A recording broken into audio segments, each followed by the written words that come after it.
은혜 받으신 말씀 베드로전서 4장 11절에서 19절 우리 합독합니다. 시작.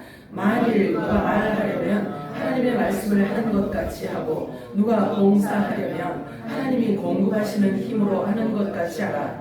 이는 범사에 예수 그리스도로 말미암아 하나님이 영광을 받으시게 하려 함이니 그에게 영광과 권능이 세세히 무궁하도록 있느니라. 아멘. 사랑하는 자들아, 너희를 연단하려고 오는 불시험을 이상한 일 당하는 것 같이 이상히 여기지 말고 오히려 너희가 그리스도의 고난에 참여하는 것으로 즐거워하라. 이는 그의 영광을 나타내실 때에 너희로 즐거워하고 기뻐하게 하려 함이라. 너희가 그리스도의 이름으로 치욕을 당하면 복이 있는 자로다. 영광의 영, 곧 하나님의 영이 너희 위에 계시니라. 너희 중에 누구든지 살인이나 도둑질이나 악행이나 남의 일을 간섭하는 자로 고난을 받지 말려니와 만일 그리스도인으로 고난을 받으면 부끄러워하지 말고 도리어 그 이름으로 하나님께 영광을 돌리라. 하나님의 집에서 심판을 시작할 때가 되었나니 만일 우리에게 먼저 하면 하나님의 복음을 순종하지 아니하는 자들의 그 마지막은 어떠하며 또 의인이 겨우 구원을 받으면 경건하지 아니한 자와 죄인은 어디에 서리요. 그러므로 하나님의 뜻대로 고난을 받는 자들은 또한 선을 행하는 가운데에 그 영혼을 미쁘신 창조주께 의탁할지어다. 아멘. 아멘. 제가 어설퍼서 미안합니다. 마라나타 세 번 할까요? 시작. 마라나타, 마라나타, 마라나타. 아멘. 오늘도 천국 잔치가 이렇게 아름답게 벌어집니다. 성령이 교회들에게 하시는 음성 여러분들에게 들려주기를 축복합니다. 이게 늦은 우리 성령의 기름 부으심이에요. 굉장히 중요해요. 사람들은 오늘 읽은 본문 말씀으로 내가 서 있는 곳이라는 제목으로 우리 함께 은혜를 나눠보도록 하겠습니다. 내가 서 있는 곳. 내가 지금 어디에 서 있는가? 내가 어떤 스탠스를 지금 취하고 신앙생활을 하고 있는가? 내가 어떤 스탠스를 취하고 삶을 살아가고 있는지 굉장히 중요합니다. 사람은 자신이 어디에 서 있느냐에 따라서 보이는 모든 사물의 형태가 각각 달라 보여요. 위성에서 내려다보면요, 한국 땅과 또 비행기에서 내려다보는 한국 땅의 형태가 같지 않아요. 그런데 본질은 변하지 않았거든요. 그대로인데 어디에서 보느냐에 따라서 눈에 들어오는 이 형태가 다르다는 거죠. 심지어는 앉아있을 때 보는 것과 서서 보는 것도 사물이 달라 보여요. 그렇잖아요? 기도, 이런 일도 있어요. 기도 많이 하고 하나님 말씀을 많이 묵상하고 막 기도를 많이 해서 은혜가 충만하게 입혀졌어. 그러면 보는 눈도 달라져요. 모든 게 다 아름다워 보여요. 그리고 원수도 이뻐 보여요. 이렇단 말이에요. 자, 이와 같은 동일한 이치를 적용해 볼 때 성경을 보는 관점도 마찬가지라고. 이거 좀 약간 어폐가 있을 수 있지만 제 마음이 여러분에게 전달되기를 어쨌든 축복합니다. 자, 이와 같이 하나님의 아들들은요, 성경을 볼 때 아버지가 자신에게 지금 어떤 말씀을 하고 계시는지 그 중심을 두고 보게 돼요. 아들은. 그런데 종이 성경을 보면 종의 차원으로 보게 된단 말이에요. 종의 눈으로 보면 아들의 시선으로, 아들의 관점으로 볼 수 있는 그 관점이 아니에요. 달라요. 하나님께서 어부로 부르신 자에게는 어부의 역할을 해야 하기 때문에 말씀 안에서 그물을 발견하게 돼요. 사역을 자기가 해야 되기 때문에. 또 같은 장소에 똑같은 말씀을 들었는데도 누구는 밭에 보화를 발견하게 되고 누구는 그 밭이 쓸모없는 땅으로 보여져서 그 땅을 팔아버려요. 아무 쓸모없는 것 같아서 팔아버려요. 누구는 그 안에 들어있는 보화를 발견하기 때문에 자기 전 재산을 다 들여서 그 밭을 사는 사람도 있어요. 이게 지금 사복음서의 비유로 나오는 거죠. 자, 교회에서 아무리 천국과 지옥을 외쳐대도 오로지 보이는 것은 이 땅의 것들 뿐인 사람도 있습니다. 예수님께서 제자들에게 이런 말씀을 하셔요. 예수님께서 어느 날 제자들에게 말씀하시기를, 자, 이제부터는 너희를 종이라 하지 않을 거야. 왜냐하면 종은 주인이 하는 것을 알지 못하기 때문에 그래. 자, 그러면 이 말씀 자체가 제자들을 일컬어 주인의 역할로 지금 올려놓고 있는 거잖아요. 그지? 자, 너희는 천국 열쇠를 가진 하늘과 땅의 주인 되시는 하나님 아버지의 아들들이니라. 이렇게 말씀하셔요. 그러면서 내가 아버지께로부터 받은 모든 것을 내가 너희들에게 다 말해줄 거야. 그래서 너희들이 곧 하나님 나라의 주인이야. 이렇게 이야기를 해요. 자, 여러분들이 생각을 이렇게 넓혀 놓아야 돼요. 여러분들의 생각을 편협하고 좁게 만들어 놓잖아요. 그러면 요걸 문자적인 것으로만 받아들이면 영적인 저 영원한 세계를 드나들 수 있는 여러분의 영을 묶어놓는 거란 말이에요. 그래서 여러분들의 영은 하나님의 말씀이 선포되어질 때 여러분들의 의지하고 관계없이 말씀을 타고 이 영원 세계를 오르락내리락 하는 거란 말이에요. 그렇기 때문에 여러분들의 생각을 조심해야 돼. 생각을. 하나님의 말씀을 들을 때는 인간의 편협된 혼의 생각으로 하나님의 말씀을 들으면 그 안에 깊은 보화를 발견할 수가 없단 말이에요. 자, 요한복음 15장 15절 읽어볼까요? 시작. 이제부터는 너희를 종이라 하지 아니하리니 종은 주인이 하는 것을 알지 못함이라. 너희를 친구라 하였더니 내가 내 아버지께 들은 것을 다 너희에게 알게 하였습니다. 자, 보세요. 그러면 종으로 있을 때는 하늘 아버지가 어떤 말을 해도 알아들을 수 있다 없다? 없다잖아요. 없다잖아요. 예수님이 직접 하신 말씀이란 말이에요. 그러면 하나님을 아는 것도, 예수를 아는 것도, 예수를 믿는 것도 결국 선물로 주어지는 거예요. 사람 쪽에서 노력해서 만들어지는 게 아니라는 거죠. 자, 그러면 종은 아버지가 하시는 말씀을 지금은 알아들을 수 있을까? 자, 종이라고 한다면 예수님께서 오셔서 제자들에게 말씀을 하셨잖아요. 제자들에게. 자, 이제 너희들을 이제는 종이라고 하지 않을 거야. 왜냐하면 종은 하나님의 뜻을 알 수도 없고 하나님이 계획하신 뜻도 전혀 알 수 없어. 또 내가 하는 말도 알아들을 수 없어. 종은. 근데 너희들은 이제 종이라고 하지 않을 거야. 왜냐면 내가 아버지께로부터 받은 모든 천국 복음, 천국에 대한 모든 것들을 내가 너희들에게 이야기해 줄 거기 때문에 그래. 자, 그러면 보세요. 종과 아들이 분명히 이렇게 여실히 드러나네요. 그치? 자, 그러면 하나님의 아들이면 예수가 한 이야기를 다 알아들어 못 알아들어? 그렇지? 자, 그러면 종은 알아들어 못 알아들어? 못 알아듣지. 왜 못 알아들을까? 똑똑한 사람들이 이렇게 넘쳐나는데 왜 못 알아들을까? 왜 못 알아들을까요? 비유니까. 또한 그 말씀 안에 보화로 감춰놓은 이 영적인 비밀을 육적인 윤리와 도덕으로만 계속 그것으로만 연구하기 때문에 못 알아듣는 거예요. 결국 하나님의 말씀은 연구하고 공부해서 되는 게 아니라는 거예요. 성경은 그렇게 얘기해요. 내가 왜 이렇게 얘기하는지 오늘 말씀 들으면 이해가 될 거예요. 자, 그러면 종은 아버지가 하시는 말씀을 지금도 못 알아들어요. 지금도 못 알아들어요. 그러면 주인의 마음을 모른다는 건데 종은 주인의 마음을 모른다는 거예요. 그러면 하나님께서 아들의 영을 주실 때에야 비로소 아들의 명분을 갖고 아버지의 생각도 알 수 있고 아버지의 뜻도 알 수 있고 예수가 비유로 한 이야기도 뭘 얘기하는지 알 수 있는 거죠. 자, 보세요. 그렇다면 하나님 나라에는 하나님의 아들들이 있고요. 종들이 있다는 것을 지금 예수님이 지금 밝히고 있어요. 그죠? 네. 말씀하고 있잖아요. 자, 그런데 예수님께서 직접 그걸 말씀해 주시는 장면이란 말이에요, 이게. 자, 그렇다면 천국에 가서 보세요. 천국에 가서 아들의 시험 과제를 통과해야 하나님의 아들이 되는 게 아니야. 아니에요. 이 땅에서 이미 그 신분이 나누어지고 역할 분담도 주어진다는 거죠. 왜 그렇게 우리가 이해를 할 수 있냐면요. 예수님께서 제자들에게 이제는 너희들을 종이라고 하지 않을 거야. 너희들은 그러면 주인의 모든 생각을 다 알 수 있는 주인의 아들이야. 결국 주인의 권세가 너희들에게 주어졌어. 이 얘기랑 똑같아요. 그렇죠?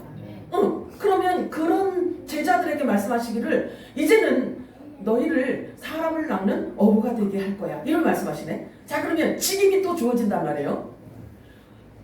하나님의 아들들에게 직임이 주어지는데 어떤 직임이 주어지냐면요, 어부의 역할을 준단 말이에요. 그럼 어부의 역할을 하려면 사람을 낳는 어부가 된다라고 이렇게 말씀하셨잖아요. 그치? 그러면 제자들이 이제는 바뀐단 말이에요. 자기네들이 갖고 있던 정체성을 예수님이 하신 말씀에 의해서 완전히 지금 바뀌고 있어요. 아, 종이었는데 너희들은 본래 사람이었네. 사람을 종의 형체라고 해요. 그래서 너희들이 원래는 사람이었는데, 원래는 종이었는데, 그런데 너희들이 이제는 종이 아니야.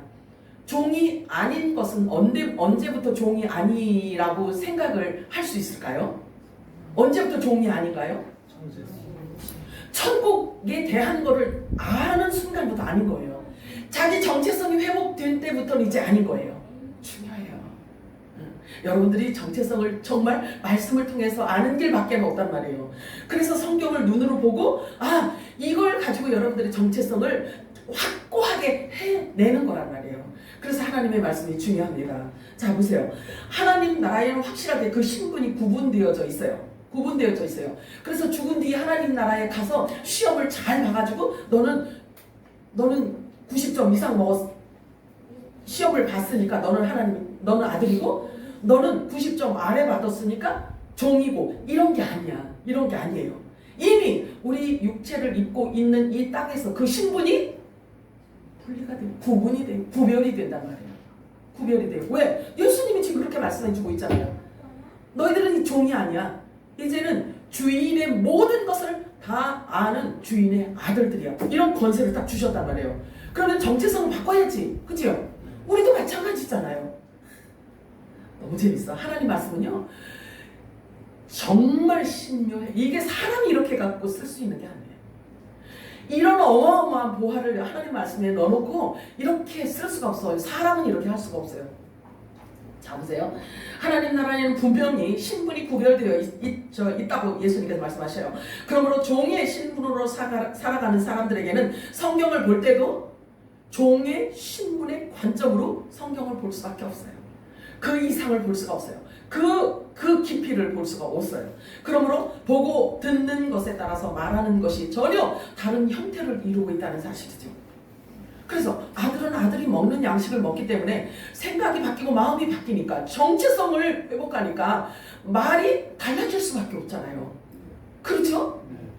듣고 먹는 영의 양식이 있는데 그 양식에 따라서 우리가 달라진단 말이에요. 그래서 종들과 언어가 아주 기분 좋게 소통이 되지를 않아요. 성경에 보면 그래서 종은 이스마엘은 이삭을 막 두드려 패요. 막 핍박한단 말이에요. 근데 지금도 똑같아요. 지금도 그것이 그대로 내려와 있단 말이에요. 왜냐하면 6,000년 전에 기록되어져 있는 저 메시지가 사실은 그 화살이 어디를 향해 오고 있냐면 실제 성경의 주인인 하나님의 아들들을 향해서 이 모든 화살표가 지금 오고 있단 말이에요. 그래서 모든 성경은 우리를 향해 있어요. 그래서 이 안에서 우리 정체성을 확립해야 되는 거예요. 그러니까 여러분들이 이 말씀을 들을 때는요, 우리가 여러분들이 혼의 생각으로 경험했던 이 종교 생활했던 것들을 내려놓지 않으면 충돌이 계속 있단 말이에요. 이것은 새 양식이거든요. 새 포도주를 지금 붓고 있는데 낡은 부대를 갖고 있으면 이 새 포도주가 들어가서 둘 다 못 쓰게 되는 거예요. 이 묵은 자루도 망가지고 거기에 담은 새 메시지임에도 불구하고 이것도 망가진단 말이에요.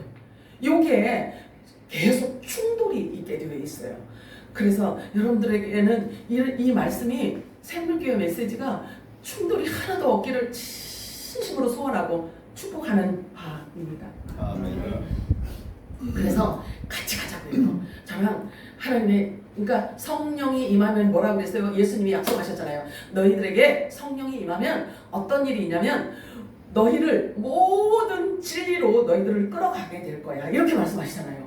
그래서 성령이 임한 자들의 특징은요, 하나님의 말씀으로 연결해서 말씀으로 열어가며 말씀으로 비교하고 계시가 되어지는 거예요. 그래서 성경이 한 권의 성경으로 알파와 오메가로 같이 열리게 되어 있는 거죠. 자, 마지막 때 예수님께서는요, 믿음을 보시지 않는다고 했어요. 믿음 보지 않는다고 했어요. 뭘 보신다고 했냐면 열매를 보신다고 했어요. 열매. 중요합니다. 꼭 기억하시기 바래요. 자, 우주에서 지구를 내려다본 사람의 그 표현 방법과 장난감 같은 이 지구본 있잖아요. 그래서 이 지구본, 장난감과 같은 그 둥그런 지구본을 돌려가면서 지구를 표현하는데 그 표현 방법이 같을 수 있을까요? 결코 같을 수가 없죠. 내 아버지께 들은 것을 다 너희에게 알게 하였습니다. 이것은 천국의 아들들이 자기 나라에 대해서 이제는 알고 믿고 예수님처럼 말할 수 있다라는 것을 이미 예수님께서 지금 선언해 놓고 계시단 말이에요. 아멘이요? 아멘. 중요해. 대충 들으면 잘 기억이 잘 안 돼요. 자, 믿음은 들음에서 나고 들음은 그리스도의 말씀으로 말미암는다라고 말씀을 하셨어요. 그래서 믿음은 들어야 생길 수가 있어요. 아들들은 예수님에게서 직접 듣고 또 아들들은 그 들은 것을 다시 또 세상에 전하게 되어 있는 구조이기 때문에 성경은 그것을 그렇게 말씀하고 있어요. 자, 아버지가 나를 세상에 보낸 것처럼 나도 너희를 세상에 보내노라. 믿음은 바라는 것들의 실상이라고 말씀하고 있어요. 보이지 않는 것들의 증거, 실체라고 말씀하고 있습니다. 그래서 지금 우리가 세상에 존재하는 그 분명한 이유는 예수님으로부터 들은 천국 복음을 증언하기 위해서 이 땅에 존재하고 있다는 사실이에요. 그래서 우리를 일컬어 성경은 그리스도의 사심이라고 표현을 해요. 아는 만큼 우리는 말할 수 있고 증언할 수가 있습니다. 그러므로 교회는 윤리와 도덕을 배우러 오는 것이 아닙니다. 눈에 보이지는 않지만 너무나 충분하게 말해줄 수 있는 천국에 대한 그런 말씀을 우리가 들으러 오는 것입니다. 그래서 말씀의 렌즈를 끼고 우리 아버지 있는 곳을 바라보게 되는 거예요. 우리는. 올여름 많이 더웠죠, 여러분? 많이 더우셨죠? 고생 많이 하셨어요. 그래서 이 더위가 정말 괴물처럼 끝날 것 같지 않던 이 무더위도 계절의 힘 앞에서는 어쩔 수 없이 그 자리를 내어줄 수밖에 없죠. 그래서 요즘 살갗에 닿는 바람은 확실히 다르다는 것을 실감하게 됩니다. 자, 그런데 하루가 천년 같고 천년이 하루 같은 하나님의 이 시간표와 하나님의 계절도 어느새 가을을 맞고 있다는 사실을 제가 전하고 싶어서 말씀을 드리는 것입니다. 6,000년의 인간의 긴 역사를 계획하셨고 그 안에서 신령한 부활체를 입혀 데려가시기 위해서 철저한 계획과 섭리 가운데 열매를 기대하시면서 하나님은 오늘까지 사람 농사를 지으며 오셨어요. 자, 마태복음 16장 3절 읽어볼까요? 시작. 하늘이 붉고 흐르면 오늘은 날이 붉겠다 하나니 너희가 날씨는 분별할 줄 알면서 시대의 표적은 분별할 수 없느냐? 여기에서 시대의 표적이란 하나님의 시간표를 의미하고 있어요. 성경 말씀은 알면 알수록 보면 볼수록 그 말씀의 신묘함을 우리가 온몸에 정말 전율을 느낄 정도로 그런 깊이 있는 말씀임을 알게 됩니다. 자, 말씀을 깨닫고 계절에 대한 감각에 예민함이 주어진 자들에게는요, 영적 살갗을 스치는 그리스도의 성령의 바람을 지금 느낄 수가 있어요. 알아차릴 수가 있어요. 어떤 보이는 현상을 따라가는 게 아니라 더욱더 말씀을 붙들 수밖에 없는 그런 영적인 감각을 갖고 있기 때문에 그렇습니다. 필립보서 3장 13절 14절 읽어볼까요? 시작. 형제들아 언제나 내가 너희를 오직 하나님 뒤에 있는 것을 잊어버리고 앞에 있는 것을 잡으려고 끝에 향하여 그리스도 예수 안에서 하나님 위에서 부르신 부름의 위하여 자, 이 부름의 상이라는 것이 여기에서 말하는 이 부름의 상은 뭘 의미하냐면요, 저와 여러분을 예수님이 앉는 우편 보좌에 앉아주는 권세를 말하고 있어요. 또한 이스라엘의 12지파를 14만 4천 계시록에 말씀하고 있죠. 이스라엘의 12지파를 심판하는 왕권을 얘기하고 있어요. 그리고 중재의 상급을 말하고 있습니다. 뿐만 아니라 의의 직분자들에게 주시는 영원한 불멸의 부활 생명을 뜻하고 있어요. 엄청나잖아요. 필립보서 4장 1절 읽어볼까요? 시작. 그러므로 나의 사랑하고 사모하는 형제들, 나의 기쁨이요 면류가 아닌 사랑하는 자들아, 이와 같이 주 안에 서라. 주 안에 서라고 말씀하고 있어요. 너희가 받은 영원한 복음, 예수님께서 아버지께로부터 받은 그 모든 말씀, 천국 복음 위에 너희들이 굳게 서 있어라 라고 말씀하는 것입니다. 그 말씀이 떠내려가지 않도록 하라는 말씀이에요. 오직 진리로 닦아놓은 그 길로만 앞으로 전진해 나아가라는 뜻입니다. 하나님의 아들임을 증명하는 삶은 곧 하나님의 영으로 인도함을 받는다는 것을 의미하고 있습니다. 하나님의 영으로 인도함을 받는다는 것은 뭘 의미하냐면요, 하나님의 말씀을 들어서 그 말씀을 깨달아서 그 말씀을 순종하며 나아가는 것을 말하고 있어요. 그것을 오늘 우리가 읽은 본문에서는 다음과 같이 설명하고 있습니다. 거듭난 자들의 라이프 스타일을 지금 설명하고 있습니다. 베드로전서 4장 11절 읽어볼까요? 시작. 만일 누가 말하면 하나님의 말씀을 하는 것 같이 하고 누가 봉사를 하나님이 하시는 힘으로 같이 하시라. 이는 오늘 예수 그리스도로 말미암아 하나님의 영광을 받으시게 하려니 그에게 영광과 권능이 세세에 복마도록 있으리라. 아멘. 다시 말해서 이렇게 사는 삶을 일컬어 성경은 하나님의 영으로 인도함을 받는 하나님의 아들들이다 라고 성경은 기록해놓고 있어요. 로마서 8장 14절에서 17절 읽겠습니다. 시작. 무릇 하나님의 영으로 인도하는 사람은 하나님의 아들이라. 종의 영을 받지 아니하고 양자의 영을 받았으므로 우리가 아빠 아버지라고 부르짖느니라. 성령이 친히 우리의 영과 더불어 우리가 하나님의 자녀인 것을 증언하시니, 성령이 친히 우리의 영과 더불어서 내가 하나님의 자녀라는 것을 증언해 준다고 해요. 그러면 내가 믿지도 않는데 성령께서 일방적으로 막 이렇게 성경을 얘기한다고 해서 되는 게 아니에요. 내가 거듭난 상태가 되어서 내 영과 함께 성령이, 진리의 성령이 확증되어질 때 그 말씀대로 믿고 순종하며 나아갈 수 있게 되는 것입니다. 성령이 나를 하나님의 아들이라는 것을 증언해 주시기 때문에 죄와 사망의 그 사망으로부터 우리가 자유케 되는 것을 말하고 있어요. 죄와 사망으로부터 자유케 되는 것보다 더 자유가 어디 있겠습니까?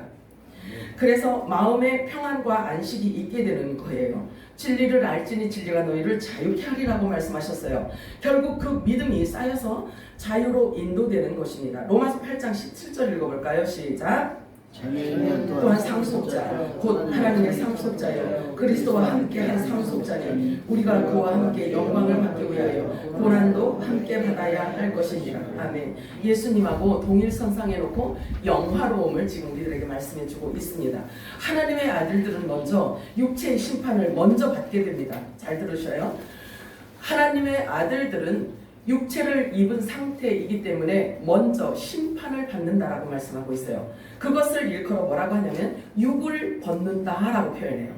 그리스도의 할례라고 표현합니다. 골로새서 2장 11절 읽겠습니다. 시작. 또 그 안에서 너희가 손으로 하지 아니한 할례를 받았으니 곧 육의 몸을 벗는 것이요 그리스도의 할례니라. 반드시 그리스도의 할례를 받아야지만 되는 거예요. 왜 이렇게 그리스도의 할례를 반드시 받아야 하냐면 하나님의 은혜를 헛되지 않게 하기 위해서입니다. 그리스도께서 죽으심이 헛되지 않게 하기 위해서예요. 육과 영은 항상 반대입니다. 그래서 항상 충돌이 있게 되어 있어요. 갈라디아서 2장 20절. 자, 이렇게 살기 위해서 반드시 그리스도의 할례가 필요합니다. 갈라디아서 2장 20절. 시작. 내가 그리스도와 함께 십자가에 못 박혔나니 그는 이제는 내가 사는 것이 아니요 오직 내 안에 그리스도께서 사신 것이라. 이제 내가 육체 가운데 사는 것은 나를 사랑하사 나를 위하여 자기 자신을 버리신 하나님의 아들을 믿는 믿음 안에서 사는 것이라. 아멘. 말로만이 아니라 이것이 나의 삶 속에 나타나져야지만 되기 때문에 인간의 육을 입고 육의 생각 가지고는 이렇게 살 수가 없어요. 그래서 그리스도의 할례가 반드시 필요한 것입니다. 누구든지 나를 따라오려거든 자기를 부인하라고 했기 때문에 자기가 온전하게 부인되어져 있지 않으면 갈라디아서 2장 20절 말씀에 순종할 수가 없습니다.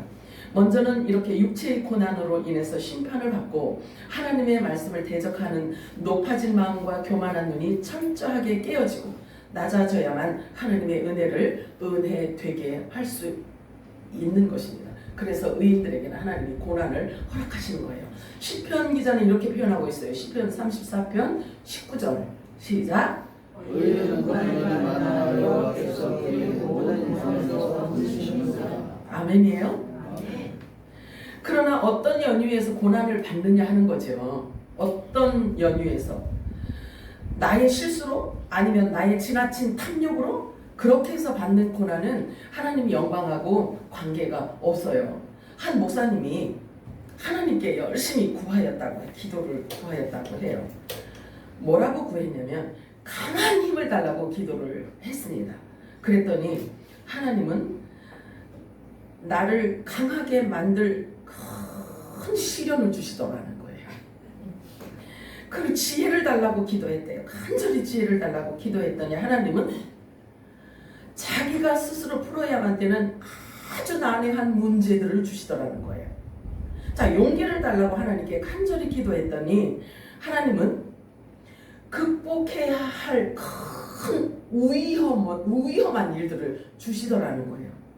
또 사람을 붙여달라고 기도했더니 하나님은 도와야 할 상처받은 사람들을 보내주셨다는 거예요. 그러면서 이 목사님이 고백하기를 내 기도는 다 응답받았습니다. 이렇게 고백을 하는 것을 제가 들었어요. 자, 얼마 전의 일이에요. 젊어서부터 평생을 하나님의 일을 해온 한 유명한 목사님이 탄식하는 소리를 제가 들었는데요. 목회 사역을 준비하던 그 목사님의 큰 아들이 믿음 없는 여자하고 결혼을 했는데 그 그러니까 목회를 준비하고 있으니까 믿음 없는 와이프가 나가버리 집을 가출해버렸어요. 지금 목사 공부하고 있는데, 그래서 이 목사 공부하고 있는 그 아들이 공황장애가 왔는데요. 병원에서 뭐라고 판단이 나왔냐면 고칠 수 없는 장애라고 이렇게 판단이 나왔어요.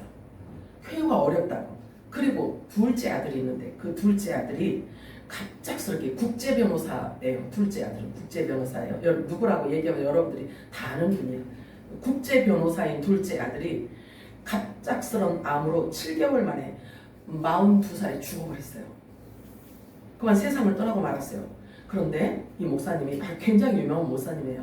이 목사님은 아직도 자신에게 왜 이런 일이 생겼는지 모르겠다고 계속 그 말을 연거푸 모든 모임에서 계속 이런 말을 하는 거죠.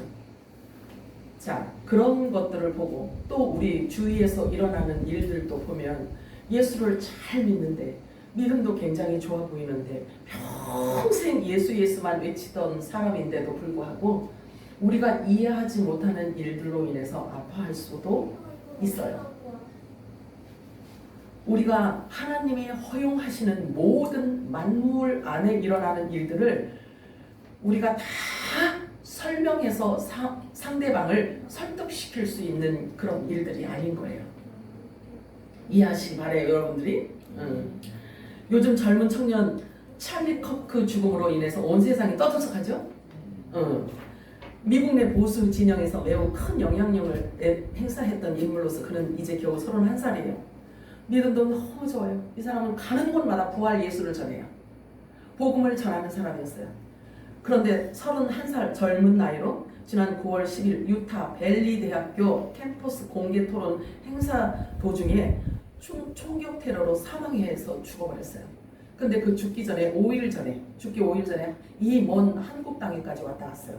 그래서 젊은 사람들을 우리나라에 있는 이 젊은 사람들에게 너무나 큰 영향력을 줬어요. 영적인 영향력도 주었을 뿐 아니라 자유를 빼앗기지 않기 위해서 어떻게 해야 되는지에 대한 것을 우리나라에 있는 젊은 청년들에게 엄청 영향력을 끼치고 갔어요. 그렇게 하고 5일 만에 죽었어요. 그 젊은 나이 그렇게 믿음도 좋고. 그러면서 그 사람이 하는 이야기가 그 얘기예요. 자기가 자기 일생에 있어서 가장 최고의 가장 칭찬하고 싶은 결정이 있었다면 자기가 예수를 믿은 거라고 이렇게 표현을 해요. 그러면서 그냥 복음을 전하는 게 아니에요. 부활 복음을 전하는데요. 엄청나게 가는 곳마다 복음 먼저 전하고 이렇게 강연을 시작하는 그런 젊은이였어요. 그런데 이 사람이 어마어마하게 영향을 끼치는데 이제 31살이에요. 앞으로 살아도 얼마나 더 많이 살 수 있겠어요? 앞으로 살 날이 산 날보다 더 훨씬 많을 거 아니겠어요? 그런데 31살에 하나님이 데려가셨어. 어떻게 설명할 거야? 그 어린 애기 두 딸이 있는데. 자, 그렇게 우리가 육신의 몸을 입고 이 땅에 우리가 살아가는 동안에 정말 우리가 충분히 이해해서 상대를 설득시키고 설명할 수 없는 일들이 많이 있어요. 그걸 못한다고 해서 우리가 믿음이 없다라고 이렇게 말할 수가 없단 말이에요. 어떤 상황이 벌어지면 어떤 관점으로 보느냐예요. 그리고 어떻게 반응하느냐예요. 그러면 자기가 믿음의 분량 따라서 그것을 반응하겠죠. 분량 따라 반응을 하겠지. 자, 이렇게 너무나 아까운 젊은 청년의 죽음이 아닐 수가 없어요. 그러나 이 청년의 죽음으로 인해서 지금 전 세계가 신앙과 이 자유의 대부흥의 물결이 넘쳐나고 있어요. 그거 보셨죠? 엄청나게 지금 전 세계적으로 우리나라도 지금. 자, 그래서 우리가 고난은 무엇 때문에 어떻게 왔는지에 대해서 정확한 답을 우리가 해석하고 하나님 왜 그러셨어요? 막 이렇게 할 게 아니라는 거예요. 고난은 우리의 고난이 시발점이 어디로 왔느냐 하는 것을 모른다고 해서 믿음이 없는 것도 아니고요. 하나님이 나를 버렸다라는 것도 아니에요. 베드로전서 4장 15절에서 16절과 그리고 19절 우리 함께 읽도록 하겠습니다. 시작. 너희 중에 누구든지 살인이나 도둑이나 악행이나 남의 일을 간섭하는 자로 고난을 받지 말려니와 만일 그리스도인으로 고난을 받으면 부끄러워 말고 도리어 그 이름으로 하나님께 영광을 돌리라. 그러므로 하나님의 뜻대로 고난을 받는 자들은 또한 선을 행하는 가운데에 그 영혼을 이쁘신 창조주께 의탁할지어다. 아멘. 성경적인 운명론은요, 종말론적 인생관이에요. 왜냐하면 생명의 주인 되시는 분이 따로 있기 때문에 그래요. 내가 주인이 아니기 때문에 그래요. 그분이 거두시면 언제든지 가야 되기 때문에 그렇습니다.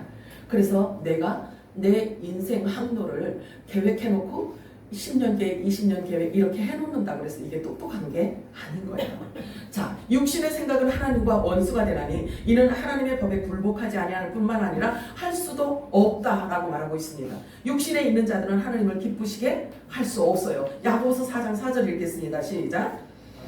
가늠한 여인들아, 세상과 못된 것이 하나님과 원수됨을 알지 못하느냐. 그런즉 누구든지 세상과 같이 되고자 하는 자는 스스로 하나님과 원수되는 것이니라. 이 세상에 하나님과 원수되고 싶은 사람이 한 사람이라도 있을까요? 있을 수가 없죠. 그런데 자신은 원하지 않는데도 이를 어쩐다. 육은 반드시 하나님과 원수가 된다는 거예요. 육으로 살면 하나님과 원수로 산다는 거예요. 육체는 반드시 세상을 사랑하게 되어 있기 때문에 그렇습니다. 그러므로 육으로는 구원에 이를 수가 없어요. 그래서 거듭나지 않고는 하나님 나라에 갈 수 없다라고 말씀을 하고 있습니다. 구조상 반드시 영적인 간음을 하게 되어 있어요. 육으로 살게 되면. 간음하는 자는 천국에 들어갈 수 없다고 성경은 선언해 놓고 있어요. 그것을 예수님께서는 뭐라고 말씀하시냐면 사람이 물과 성령으로 거듭나지 않으면 하나님 나라에 들어갈 수 없다라고 말씀하셨습니다. 그렇다면 어떻게 해야 거듭날 수 있는가이죠. 반드시 말씀을 들어야 되는 거예요. 영원한 복음을 들어야 돼요. 그래서 천국 복음을 들어야만 거듭날 수 있습니다. 왜냐하면 그 들은 말씀 자체로 그 사람을 거듭나게 하기 때문에 그래요. 사람의 의지로 되는 게 아니에요. 자, 이제부터는 너희를 종이라 하지 아니하리니 종은 주인이 하는 것을 알지 못함이라. 너희를 친구라 하였노니 친구라는 뜻을 원문에 보면요, 가장 사랑하는 자 이렇게 표현하고 있어요. 내가 내 아버지께 들은 모든 것을 다 너희에게 알게 하였기 때문에 너희들은 종이 아니야 말씀하십니다. 하나님과 원수로 살면서 어떻게 그리스도의 신부가 될 수 있겠습니까? 세상을 사랑하면서 어떻게 우리가 예수의 신부라고 할 수가 있겠냐 이거죠. 그건 말이 안 되죠. 자, 베드로전서 4장 12절에서 14절 읽겠습니다. 시작. 사랑하는 자들아, 너희를 연단하고 시험을 참으며 남같이 신앙에 복하고 너희가 그리스도 참으며 이는 그의 영을 받았을 너희 즐거워하고 기뻐하게 하였으나 너희가 그리스도의 이름으로 시험을 당하면 복이 오는 자가 영광이 없고 하나님의 영이 너희 위에 계시리라. 다 지금 빛의 아들들에게 주시는 기름 부으심이에요. 이 말씀을 여러분들이 잘 받아먹기 바래요. 자, 사람에게 고난이 없으면 결코 자아가 깨어지지 않아요. 그렇기 때문에 제가 조심스럽게 생각해 보는데요. 영적인 어떤 관점에서 보면 성도에게 닥치는 이해할 수 없는 고난은 하나님께서 보낸 위장된 큰 축복의 황금마차라고 볼 수도 있어요. 어떻게 보면 작은 결핍으로 인해서 하나님의 특별한 은혜를 경험하는 것이 부요해서 부족한 것이 전혀 없도다라고 말하는 그런 교만하고 영적 기근에 처하는 것보다 훨씬 낫기 때문에 그래요. 아멘이에요? 아멘. 그렇다고 여러분 계속 고난받으라고 기도하지 않을게 걱정하지 마세요. 성경에 나오는 대부분의 인물들은 거의가 다 흠모할 만한 삶으로 우리의 부러움을 사게 하는 그런 사람이 없어요. 구약의 지혜자는 이렇게 고백하고 있습니다. 잠언서 30장 7절에서 9절 읽겠습니다. 시작. 내가 두 가지 일을 주께 구하였으니 내가 죽기 전에 내게 거절하지 마옵소서. 곧 헛된 것과 거짓말을 내게 선고하시며 나를 가난하게 하시고 귀하게 하시고 오직 필요한 양식을 나를 먹이시옵소서. 꼭 내가 배불러서 하나님을 나라하여 그냥 꼭 내가 가난하여 도둑질하고 내 하나님의 이름을 욕되게 할까 두려워합니다. 아멘 하실 수 있나요? 여호와는 가난하게도 하시고 부하게도 하시고 낮추기도 하시고 높이기도 하시는 도다라고 성경은 말하고 있습니다. 하나님은 내가 나를 아는 것보다 나를 더 잘 아시는 분이에요. 그래서 무엇이 해롭고 무엇이 유익한지를 아시기 때문에 하나님 방법으로 우리를 끌어가신다는 사실을 기억하시기 바랍니다. 하나님을 사랑하는 자, 하나님의 뜻대로 부르심을 입은 자들에게는 모든 것이 합력하여 선이 되게 하신다는 것을 약속해 주셨어요. 우리들에게. 그렇기 때문에 하나님의 말씀을 믿으면 모든 범사에 감사를 할 수밖에 없습니다. 야고보서 2장 5절 읽겠습니다. 시작. 그래서 형제들아 들을지어다. 하나님 세상에서 가난한 자를 택하사 믿음에 부여하게 하시고 또 자기의 사랑하는 자들에게 약속하신 나라를 상속으로 얻게 하게 하시느니라. 아멘이죠. 자, 예수님께서는 이런 말씀도 하셨어요. 마태복음 19장 24절 시작. 다시 너희에게 말하노니 낙타가 바늘기로 들어가는 것이 부자가 하나님의 나라에 들어가는 것보다 쉬우니라 하신대. 이거 참 충돌이 많겠지. 자, 신앙생활 하면서 이 말씀이 어떻게 소화를 시켜야 될지 정말 이제 표현이라든지 설명이라든지 이제 믿음 부족한 사람들에게 이 말씀을 설명하기가 쉽지 않을 거예요. 상대를 설득시키기가 쉽지 않을 거예요. 그렇다고 예수님께서 이 말씀을 이 말씀이 사실 이게 잘못 해석하는 사람도 굉장히 많단 말이에요. 그러면 예수 믿으면 다 찌릿하게 살아야 된다라는 이야기로 해석할 수도 있는데 사실 그럴까요? 아니죠. 하나님은 마음 중심을 보시는 거예요. 마음 중심을 보셔요. 그 가치관을 얘기하고 있어요. 가치관. 그래서 가진 것도 많고 착한 일도 많이 해서 자기 의로 충만한 사람이 이 말씀을 들어야 되는 주인공이에요. 자기 의가 충천해 있는 사람, 하나님의 도움이 필요 없는 사람. 야고보서 1장 10절 읽어볼까요? 시작.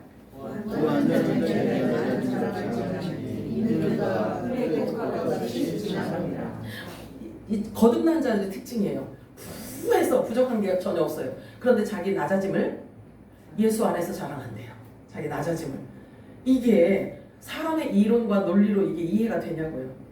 거듭나지 않고는 이 말씀에 부합된 삶을 살아갈 수가 없습니다.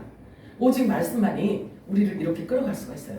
자신이 어디에 서 있느냐 하는 것입니다. 자, 부자라 일컫는 그 물질 위에 자신이 올라설 것이냐, 아니면 완전히 육이 부인되어서 하나님의 영으로 인도함을 받으며 사는 자가 될 것인가. 자, 이게 여러분들 한번 생각해 보세요. 요것이 사람 스스로 이게 될 수 있을 것 같으세요? 사람 스스로 이렇게 할 수 있을 것 같으세요? 없을 것 같죠. 이거는 사람이 할 수 있는 게 아니에요. 그래서 하나님이 하나님의 아들들에게 아들의 이제 이렇게 신분이라는 것은 아들의 명칭을 드러내시기 위해서 주신 성령에 의해서만 할 수 있는 일인 거예요. 근데 성령은 진리의 영이라고 하신단 말이에요. 그래서 진리의 영은 하나님의 말씀 자체를 갖고 나를 그렇게 빚어가고 있기 때문에 하나님의 말씀으로 거듭난 자여야만 아버지를 알고 아버지가 하신 말에 순종하며 나갈 수가 있는 거예요. 나의 생각과 원함에 달려있지 않아요. 하나님 앞에 순종하는 것도요, 내가 원함으로 되어지는 게 아닙니다.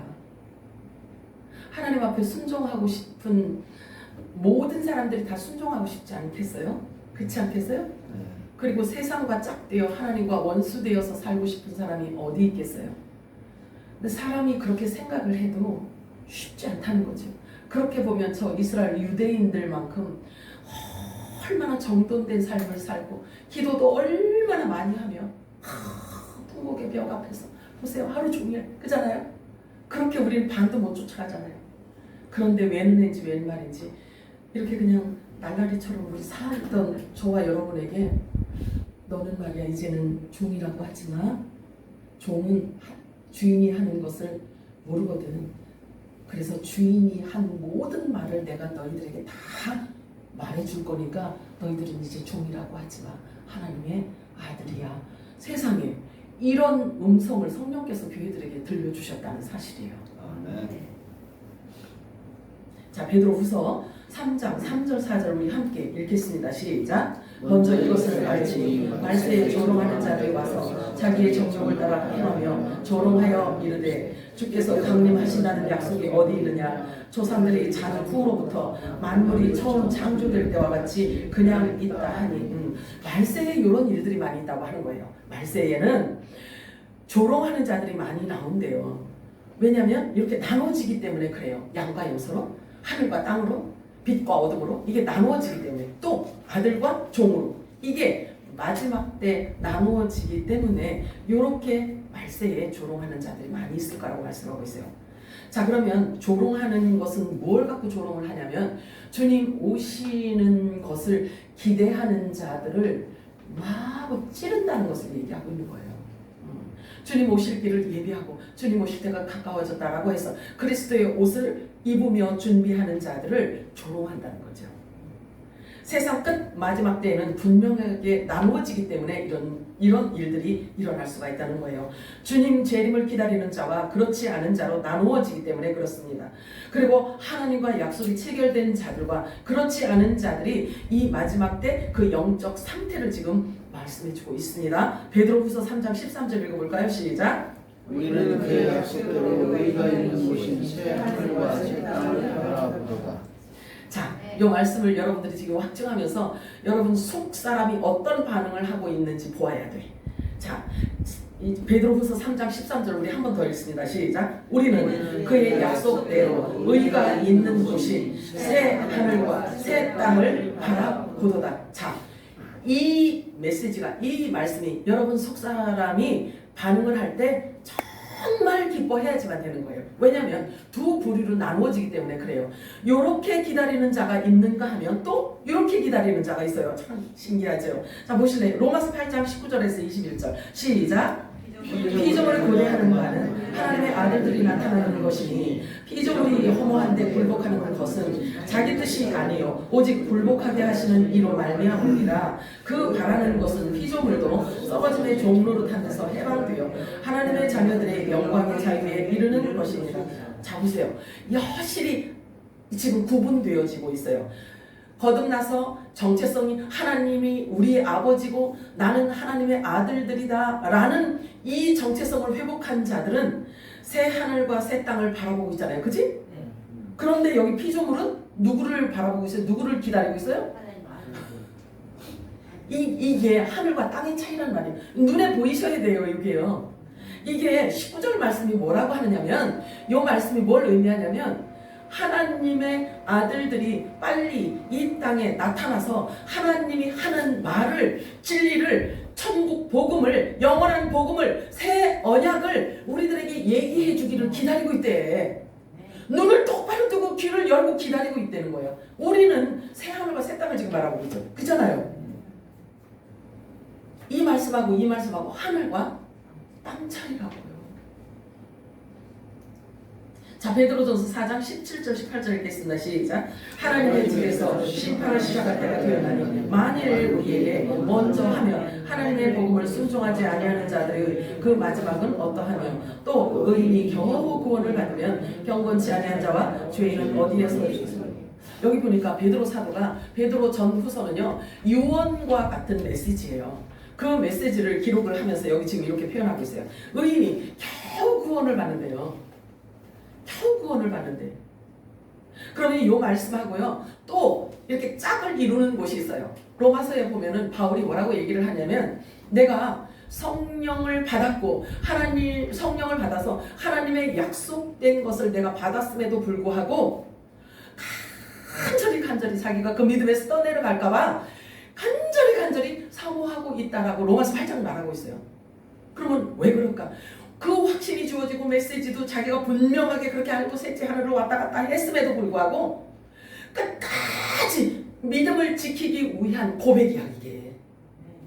그래서 의인이 겨우 구원을 받았다라는 이 표현은 뭘 얘기하냐면요 마지막 때 성경이 이제 확 열리는 것을 얘기하고 있는 거예요. 그래서 우리가 마지막 때까지 우리가 참고 여기까지 온 거예요.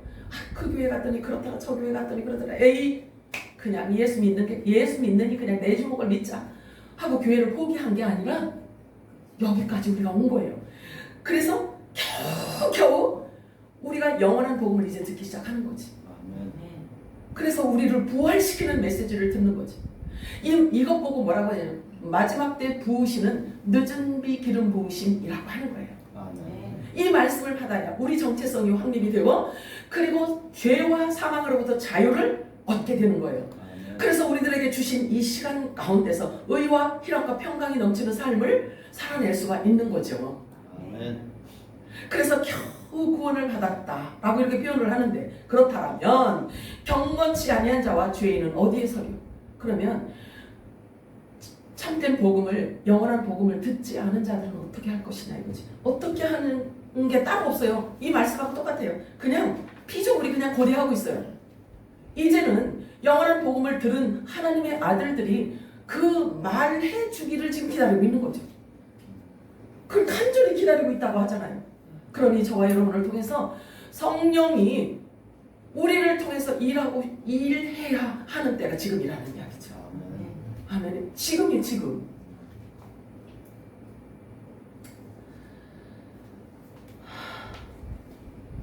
하나님의 집이라고 말씀하고 있어요. 여기 보니까 하나님의 집에서부터 심판이 이루어진다고 해요. 그러면 요 말씀을 여러분들이 잘 이제 기억을 하셔야 돼. 성경에 기록되기를 기록되었을 때. 자, 하나님의 집은 뭘까? 여러분들 생각에는 하나님의 집이 어디인 것 같아요? 어디인 것 같아요? 하나님의 집은 교회를 하나님의 집은 교회를 의미합니다. 그런데 교회는 이 건물을 교회라고 하는 게 아니라 하늘에 속한 하나님의 아들들 한 사람 한 사람이 교회야. 그러면 이 교회는 하나님의 집이라고도 하고 성령이 임하였기 때문에 하나님의 성전이라고도 해요. 그래서 예수님께서 말씀하시기를 너희가 나를 믿으면 너희 배에서 생수의 강이 넘쳐나리라 이렇게 말씀하셨어요. 그러면 그 말을 어떻게 해석을 해야 되냐면 성령이 우리에게 임하니까 하나님께로부터 모든 말씀을 예수님이 듣고 예수님의 입을 통해서 쏟아냈는데 그것을 아들들에게 다 줬어. 다 줬더니 그 말씀을 받아서 그 교회가 하늘의 성전이 되어버렸어요. 하늘의 성전이. 그러면 하늘의 성전이 되었으면 그 성전에서 나오는 것은 무엇일까요? 그 성전에서 나오는 것은 생명이에요. 생명이란 말이에요. 그래서 예수님께서 요한복음 20장에 뭐라고 말씀하시냐면요. 성령을 받아라. 이렇게 말씀하셔요. 그러면 성령을 받았으면 어떤 일이 또 주어지냐면 죄를 사하는 권세를 줬으니까 너희들이 세상으로 나가서 아버지가 나를 보내서 세상에 온 것처럼 나도 너희들을 세상에 보내노니 너희들이 가서 죄를 사하여라 이렇게 말씀을 하시네. 그런데 그 죄 사하는 권세가 우리들에게 이미 주어졌는데도 불구하고 성령께서 역사하실 수 없는 것은 내 혼이 너무 강하기 때문에 그래. 내 혼이 너무 강해서 성령님이 우리의 옷을 입고 마음대로 우리의 몸을 사용할 수가 없어서 그런 거예요. 그래서 우리가 철저하게 고운 가루가 되기 전에는 성령이 우리를 그렇게 사용하기가 어려워요. 왜냐하면 우리는 육의 눈을 갖고 보고 판단하고 있기 때문에 그래요. 그래서 성경에 보면 고린도전서에 보면은 하나님께서 우리들에게 주신 직임은 의의 직분자라고 해요. 그리고 보여지는 대로 말하고 판단하는 자를 일컬어 정죄의 직분자 이렇게 표현을 해요. 그러면 굉장히 예민한 부분인데요. 육의 눈을 갖고 있음에도 불구하고 정죄하지 않을 수 있는 것은 육이 완전히 부인되어지지 않으면 그렇게 할 수가 없어요. 이해가 되시죠? 그러면 영의 사람이 되어야만 눈에 보이는 대로 말하지 않고 성령이 말하게 하심을 따라 말을 할 수가 있다는 거예요. 여러분들이 다 그 성숙한 자들이 되어야 되는 거예요. 보이는 대로 말하지 않고 보이는 대로 판단하지 않고 보이는 대로 생각하지 않고 인간의 생각과 관점을 가지고 바라보고 반응하지 않으려면 육이 부인되어지지 않으면 그렇게 할 수가 없단 말이에요. 근데 성령께서 오시면 우리를 그렇게 만들어가기 때문에 성령님께 여러분들이 내어드려야 되는 거죠. 매일같이 여러분들이 성령님과 깊은 교제 가운데 여러분들을 내어드려야 돼요. 오늘은 성령님 저의 옷을 입고 무엇 하기를 원하십니까? 이렇게 질문을 하셔야 돼요. 그래서 성령님이 여러분의 손과 발을 사용하시고 여러분의 눈과 귀와 입을 사용하실 수 있도록 성령님께 매일같이 내어드려야지만 되는 거예요. 아멘이죠? 아이고 그거는 목사들이라 하는 일이지.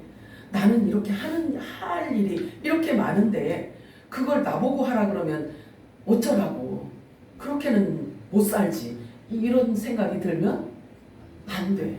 왜냐하면 우리는 움직이는 하늘 성전이고 움직이는 하나님 나라고 작은 예수 그리스도이기 때문에 저와 여러분을 통해서 예수께서 하신 그 일을 우리 몸을 통해서 나타내고 싶어 하시는 거죠. 그 열매가 언어예요. 그 열매가 우리 말이란 말이에요. 그러니 거듭나고 하나님의 나라가 임하였다라고 한다면 세상 사람하고 똑같이 바라보고 똑같은 반응을 하면 거듭난 자답지 않은 모습인 거예요. 그래서 왕이 백성들하고 함께 이야기하면서 희희낙낙하면서 백성들이 막 할 때 왕이 같이 막 이렇게 하면 우선 품위가 떨어지잖아. 왕 같아 보이지 않잖아요. 그렇죠? 그러니 하나님의 말씀을 통해서 우리들에게 주신 이 권세와 저와 여러분에게 하나님께서 부어주신 이 권능이 이게 얼마나 엄청난지를 여러분들이 알아야 돼. 알아야 그걸 우리가 입으로 사용할 수 있지 않겠어요? 그렇죠? 지금은 그래요. 지금은 어떤 때냐면 죄와 보세요. 어둠이 없으면 그러니까 빛만 계속 있어. 빛만 계속 있으면 어두움이라는 것을 알 수가 없잖아요. 그러면 어둠만 있으면 빛이 뭔지 모르잖아요. 그래서 창세기 보잖아요. 창세기 1장에 우리 지난번에 보았지만 빛이 있으라 하니까 빛이 있었어. 그런데 하나님께서 보시기에 좋았대요. 그래서 그 빛을 하나님께서 나눴는데 어떻게 나눴어요? 어둠과 빛으로 나눠 놓으셨어요. 그런데 그 빛은 이런 빛을 햇님을 얘기하는 게 아니야. 물도 마찬가지예요. 물도 보면은 여러분 성경을 창세기 1장을 한 번 더 읽어봐. 그러면 거기에 물과 물로 나누었다라고 이렇게 표현을 해요. 근데 물과 물로 나누었는데 그 물이 바닷물 그 물이 아니라는 것을 설명하기 위해서 그 뒤에 또 부연 설명을 해요. 그러면 물도 그렇고 또 빛과 어둠도 그렇고 이런 것들이 사실은 성령께서 오셔야 이런 것들을 우리들에게 구분시켜 줘서 이해할 수 있도록 하는 거예요. 이 이야기는 내가 성경에 없는데 여기 지금 내가 준비 안 했는데 지금 말씀드리는 거예요. 여러분들이 성경을 많이 사랑하시는 분들이라는 것을 알기 때문에 하나님의 말씀을 읽다 보면 여기도 물 얘기 나고 여기도 빛 이야기 나왔는데 그 밑에 또 이 빛은 또 무슨 빛이야? 이 빛은 또 무슨 빛이야? 이렇게 여러분들이 이렇게 헷갈릴까봐 제가 말씀을 드리는 거예요. 지금은 어떤 때냐면요. 죄와 어둠을 죄라고 해요. 그냥 성경에 보면은 어둠을 죄, 흑암, 땅, 아래 이런 표현들을 동일하게 같이 사용하고 있어요. 그래서 빛이 임하면 이 어둠은 사라지게 되어 있어요. 빛과 어둠, 낮과 밤, 하늘과 땅, 양과 염소, 아들과 종, 어부와 물고기, 선악을 알게 하는 나무와 선악과 나무와 생명나무. 이렇게 지금은 모두 다 하나님께서 나누시고 분리하시는 때라서 우리들에게 주시는 이 메시지를 여러분들이 잘 소화시켜야 우리의 정체성에 맞는 장성한 분량으로 우리가 나아갈 수가 있는 것입니다. 하나님의 말씀이 우리들에게 주어지는 이유는 왜 주시냐면요. 우리 안에 속사람이 예수 닮게 하기 위해서 우리들에게 지금 기름 부어주고 계신다는 사실을 기억하시기 바래요. 아멘. 여러분 듣기 좋으라고 이런 메시지를 주시는 게 아니에요. 우리의 속사람이 예수 닮아가게 하기 위해서 우리들에게 부어주시는 거예요. 그랬구나. 예수님께서 자 만약에 보이지 않는 하나님을 우리가 보았어. 보이지 않는 하나님을 보았어요. 본래 하나님은 영이요 말씀이기 때문에 사람들 눈에 하나님을 볼 수가 없었어요. 그런데 그 보이지 않던 하나님이 나타나셨어요. 누구로 나타나셨어? 예수님으로 나타났잖아요. 그잖아. 응. 예수님으로 나타나셨는데 그분 그래서 첫사람 아담을 지을 때 하나님의 모양과 형상대로 지었구나 라는 것을 알 수가 있단 말이에요. 그래놓고 첫사람 아담은 사람처럼 이렇게 만들어 놓고 예수님이 딱 등장했는데 외계인같이 등장을 해. 그러면 내 모양과 하나님의 모양과 형상대로 지었다라는 말씀이 거짓말이잖아요. 그치? 그래서 예수님 오시기 전에 하신 그 모든 율법 이 말씀들이 예수님께서 오셔서 맞다 그게 이거다 맞다 그게 이거다. 그래서 율법 모든 말씀을 다 확증시켜 놓으셨단 말이에요. 다 확증시켜 놓은 그 말씀을 저와 여러분은 지금 다 요리 다 되고 작품되어져 있는 그 맛있는 만나를 지금 그냥 우리는 먹기만 하는 거예요. 얼마나 감사하냐고요. 기억하뇨? 아멘. 주님 만날 때가 가까웠기 때문에 이런 큰 엄청난 은총을 입은 자들이라서 그런 거예요. 하나님께 늘 감사하시기 바라요. 사랑과 풍성하신 하나님 고맙고 감사합니다. 하나님께서 오늘도 저희들에게